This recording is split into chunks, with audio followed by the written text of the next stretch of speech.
What's happening, NBA Twitter? It is the first week of December, and you know what that means. It's time for Broussard's Power Rankings. All right, at number 10, the Miami Heat.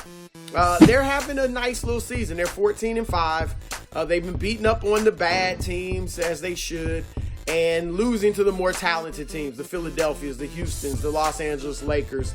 But overall, they're having a much better season than I expected to this point. I pegged them as a 6 or 7 seed in the East. Right now, they're tied for the third best record with Boston in their conference. So kudos to the Miami Heat. You're number 10.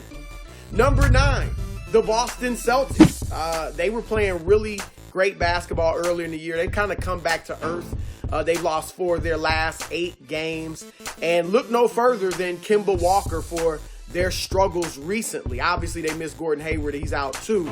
But Kemba Walker was hurt, missed a couple games. But even since he's been back and before he got injured, he has hit a wall. There's been a lot of talk about how the Celtics are so much better with Kemba than they are with Kyrie. And I think they are overall. However, Kemba needs to start playing better if they're going to keep pace with the Raptors and the Milwaukee Bucks and even the Philadelphia 76ers. Over his last 6 full games that he's played, again, this is even before his injury, he's averaged 16.5 points on less than 35% shooting.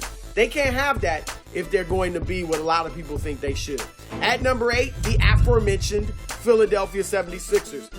They're kind of getting it together. They've won 8 of their last 9, beat Miami, Indiana, Utah are some of the teams they've beaten recently.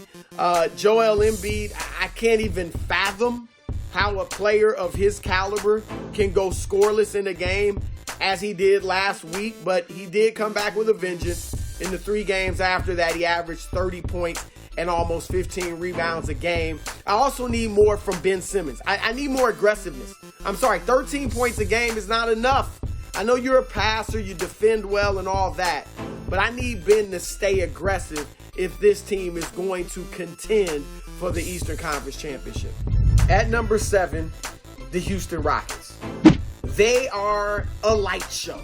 They're must-see TV. They're a circus. Fun to watch. My goodness, James Harden, 39 points a game. Not even MJ the GOAT averaged that, and he was a scorer. 39 points a game. Russell Westbrook's numbers are down, but they got to be when you got a guy averaging 39 points a game.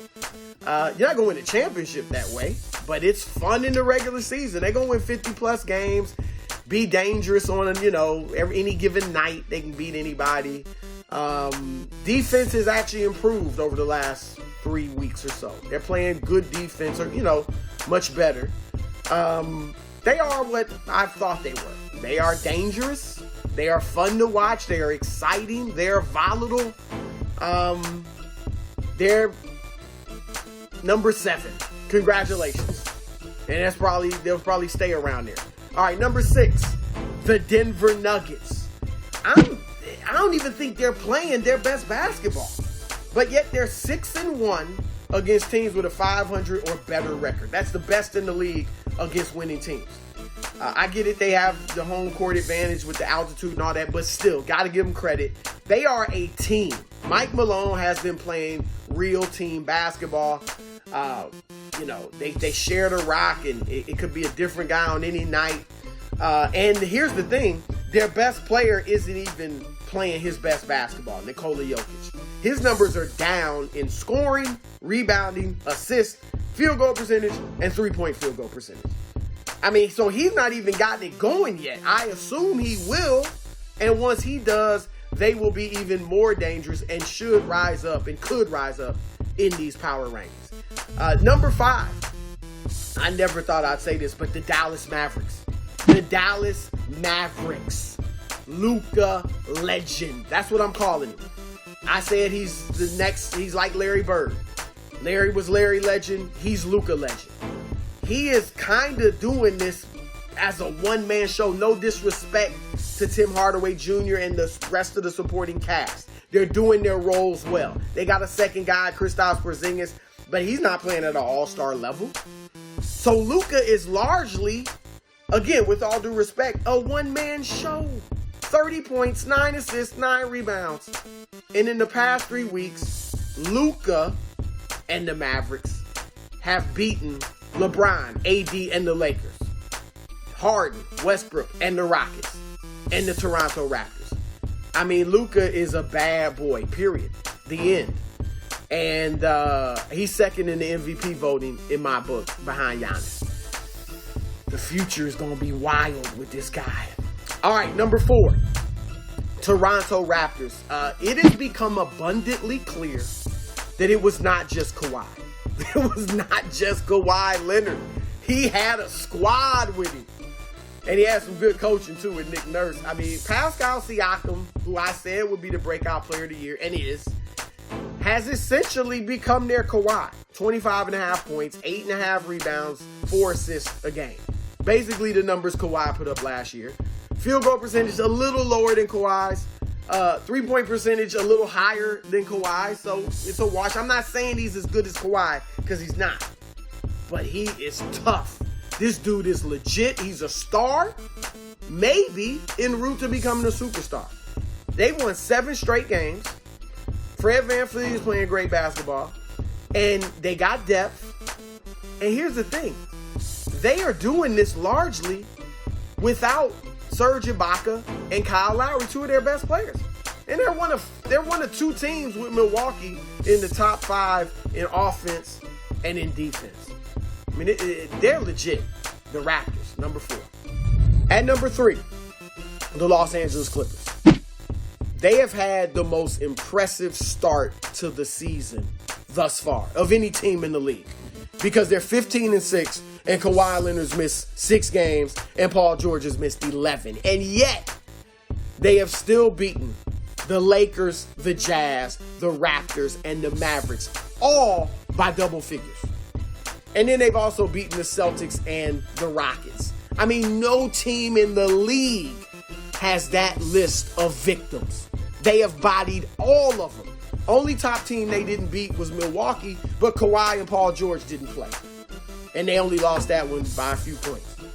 I mean, they're legit. We got a lot of teams, including the 2 teams at the top of my power rankings, who've been beating up on the little sisters of the poor. All right, the Clippers have taken down all of the elite competition. That's why they number 3. All right, number 2, the Los Angeles Lakers. It's 17-3. They just won 10 straight before they lost to Dallas. I got to give them their props. All right, it has been a light schedule. All right, 14 of their first 20 opponents have had losing records, and they're only 3-3 against teams 500 or better. But they do have the best tandem in the world in LeBron James and Anthony Davis, and they're playing well.